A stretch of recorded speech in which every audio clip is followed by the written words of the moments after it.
જરૂર છે. વાહે કોણ છે, વાહે કોણ છે?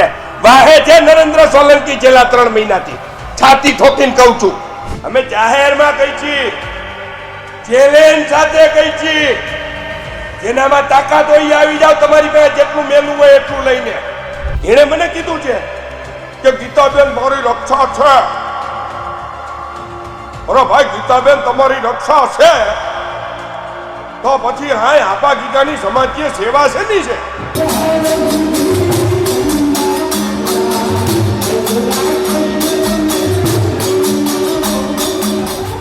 સત્તાધારની જગ્યા મોટી છે, દેવસ્થાનો મોટા છે, કે કોઈ બૈરાઓ દ્વારા કરવામાં આવતી મેલી વિદ્યાઓ અથવા તો મેલી શક્તિઓ અગત્યની, એને રવાના કરવા માટેની વાત છે.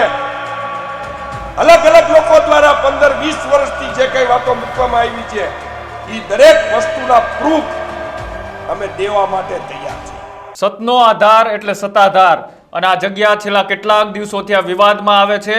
અને આ વિવાદ ત્યાં ચાલતા ગોરખધંધા, ગીતા વ્યાસ અને વિજય ભગત પર થયેલા આક્ષેપોને લઈને અનેકો વખત તેમના ઉપર આક્ષેપો કરવામાં આવ્યા છે. પછી ચાહે એ વસંત ચાવડા હોય કે નીતિન ચાવડા હોય કે બીજા અન્ય કોઈ પણ લોકો હોય, પણ હવે ફરી વખત આ મુદ્દો ચર્ચામાં એટલા માટે આવ્યો છે કે જે તે વખતે એટલે કે ત્યાંના ગાદીપતિ આપા ગીગાની જગ્યાના અને તેમના શિષ્ય એવા નરેન્દ્ર સોલંકી હવે ખુલીને બહાર આવ્યા છે. છેલ્લા કેટલાક દિવસોથી આ નામ ચર્ચામાં હતું કે જે આ ઘટના ચાલી રહી છે તેની પાછળ કોણ છે. તો આજે તેમણે ખુલીને કીધું છે કે આ જે ઘટના ચાલી રહી છે તેની પાછળ હું નરેન્દ્ર સોલંકી છું.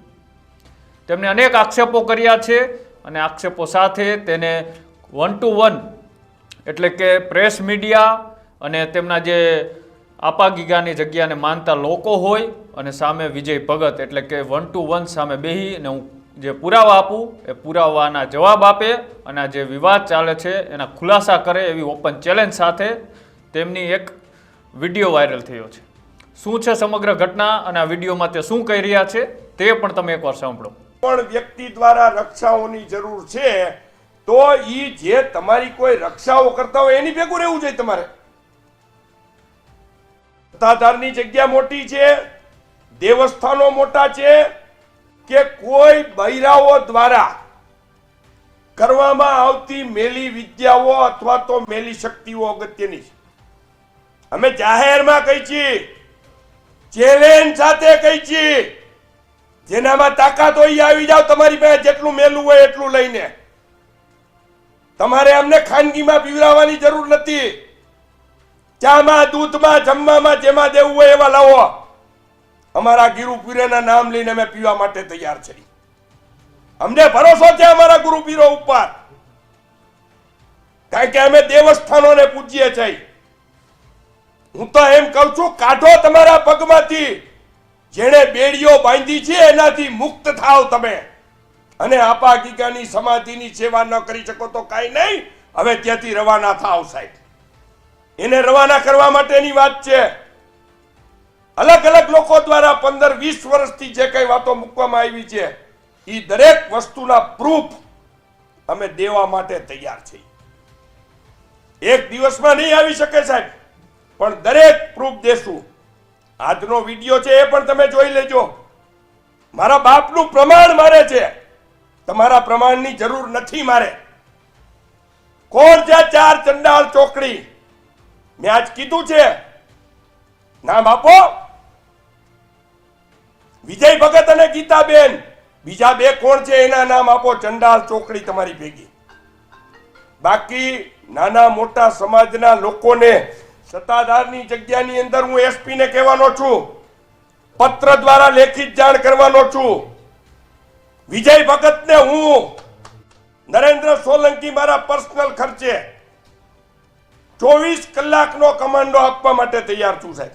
છો તમે તૈયાર કમાન્ડો રાખવા માટે? આટલી સિક્યુરિટીની જરૂર નથી તમને. હું મારા ખર્ચે 24 કલાકનો કમાન્ડો આપવા માટે તૈયાર છું. ગીતાબેનના બંગલે હથિયારધારી પોલીસ 24 કલાક રાખવા માટે હું મારા પૈસે આપવા માટે તૈયાર છું સાહેબ. રાખો, સરકારના માણસો રાખો. દૂધનું દૂધ ને પાણીનું પાણી થઈ જશે સાહેબ. દાખી ખોટી હેલફેલ વાતો કરી, ખોટા આક્ષેપો કરી, પ્રેસ મીડિયા, ઇલેક્ટ્રોનિક મીડિયા એને જાણે ઓલા માંગલિક સાંભળવા આવ્યા હોય ને આપણે માંગલિક કઈ એવી વાત નથી. To the point, short and sweet, મુદ્દાસર. અને મેં કીધું છે પ્રેસ મીડિયા, ઇલેક્ટ્રોનિક મીડિયાની હાજરીમાં પુનઃ કહું છું, સ્થળ એનું, સમય એનો, પણ સમગ્ર મીડિયા અને સમગ્ર સમાજને બોલાવે, 1 to 1 સામે આવી જાવ સાહેબ, પુરાવા લઈને બેસી જાય, હું જે પુરાવો રજૂ કરું એનો જવાબ આપે. હું કહું છું, અરે કહેવાની ક્યાં જરૂર છે? વાહે કોણ છે, વાહે કોણ છે? વાહે છે નરેન્દ્ર સોલંકી. છેલ્લા 3 મહિનાથી છાતી ઠોકીને કહું છું, છાતી ઠોકીને કહું છું, 3 મહિનાથી જો એની પાછળ અને પુરાવાઓ ભેગા કરું છું. અને મારા ઠાકરે બધાય પુરાવા દીધા છે, બધાય. ગમે ત્યારે આ બાબતમાં કોઈ પણ ખુલાસો, મારી પ્રેસ મીડિયાને વિનંતી છે, આ લાખો લોકોની રોજીરોટીનો સવાલ છે, લાખો લોકોની પ્રસાદીનો સવાલ છે, યાત્રાળુઓની શ્રદ્ધા અને આસ્થાનો સવાલ છે. હું આપ સૌને વિનંતી સાથે કહું છું સાહેબ, કેમ તમે નથી બોલતા, અથવા તો કેમ તમે નથી બોલાવી શકતા? તમે નથી બોલતા એનો મતલબ તમે સંપૂર્ણપણે ખોટા છો, સંપૂર્ણપણે તમે ખોટા છો સાહેબ. એણે મને કીધું છે, ઈ એમ કે મેં આવું નથી કીધું બાપુને, નરેન્દ્ર બાપુને. એણે મને કીધું છે કે ગીતાબેન મારી રક્ષા છે.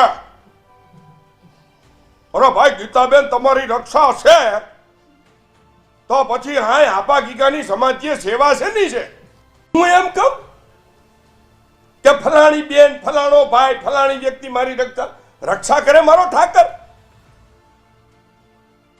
અને એવી છે ની મોતની બીક, એવી છે ની મોતની બીક. તમારે જ્યારે કોઈ પણ પ્રકારનું કઈ ખોટું જ નથી કરવું તો તમે બજારમાં આવતા શું કામ બીવો છો ભાઈ? શા માટે બીવો છો? શા માટે પાછળ હંતાતા ફરો છો? શા માટે હાલતા ને ચાલતા બંગલા ઉપર બોર્ડો બદલાવો છો? કઈ છું તમને બંગલાની માલિકી કોની છે હું આધાર પુરાવા સાથે કહીશ.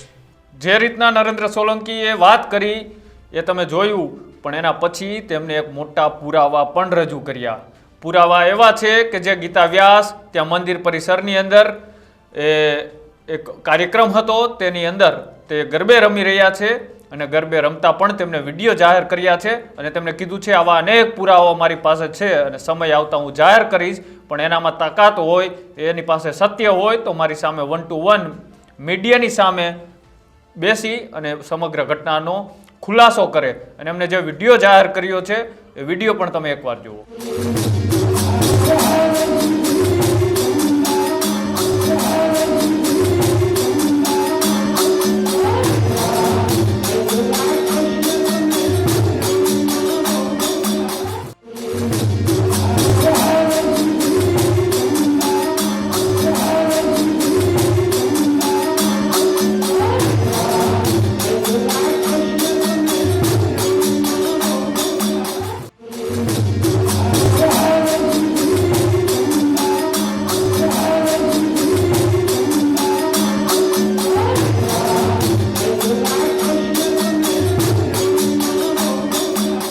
આ વિડીયો ક્યારનો છે, શું છે એ ખબર નથી, પણ નરેન્દ્ર સોલંકી દ્વારા જે આક્ષેપો કરવામાં આવ્યા છે આ ગીતા વ્યાસને લઈને, એનો બોલતો પુરાવો છે. અને બોલતા પુરાવા સાથે તેમને અનેક આક્ષેપો પણ કર્યા છે.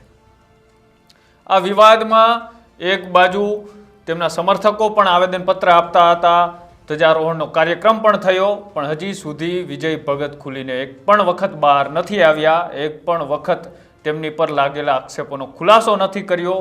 આટલી બધી તેમની ધર્મ ઉપર ધૂળ ઉડી રહી છે, તેમની ઉપર આક્ષેપો લાગી રહ્યા છે. જો તે સત્ય હોય તો બહાર આવે તેવું અત્યારે નરેન્દ્ર સોલંકી ખુલીને કહી રહ્યા છે.